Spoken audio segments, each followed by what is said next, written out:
this is Voxite, and in this tutorial I will demonstrate how you can use, edit, and everything you need to know about this template. So here I am inside the project file, and the very first thing you will need to do is import your logo. You can double click inside this window area over here and then navigate to your logo location, and then simply double click your file to import your logo. Let's just use this one for example.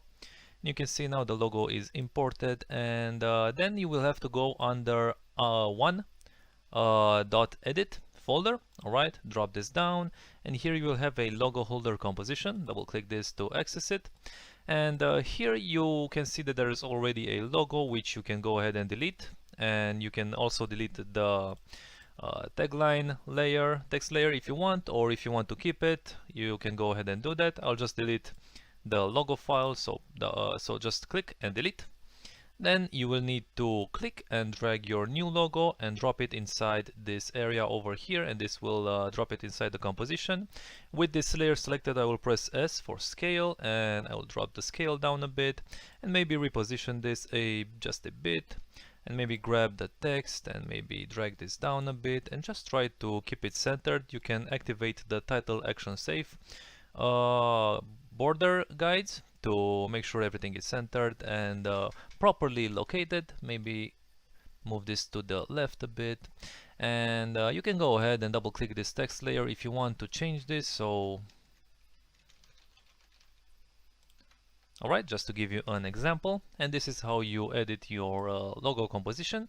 If you go back inside your render comp and let's choose a frame here towards the end, you can see your logo updated and everything works as it should. Alright, now inside this render, which you can also access through this folder here, so to render, there's a render composition, which is this composition here.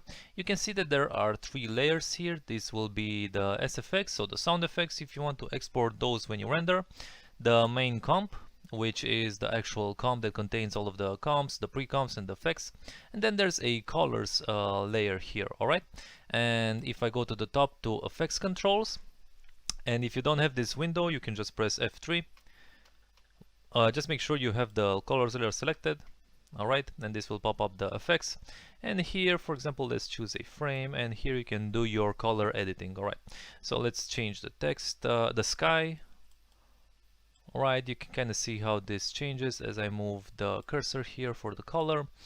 Let's see, energy 1. So there are 2 sort of energy colors that you can affect. Let's actually just choose a violet maybe. Alright, you can kind of see how the color changes, and maybe for energy 2 let's maybe use a red. Alright, so this kind of gives you an idea. Let's move towards the later half of this project and maybe change the explosion to red as well. Or actually let's just use that violet, and you can change the explosion color of course, and you can also control the color of the logo electricity individually. So this will be the logo option here, and you can change this to red maybe. See how that looks. Maybe that's a little too aggressive. Maybe make the red a bit more pale, and maybe desaturate it and lower the brightness of it. You can kind of get an idea of how this works here.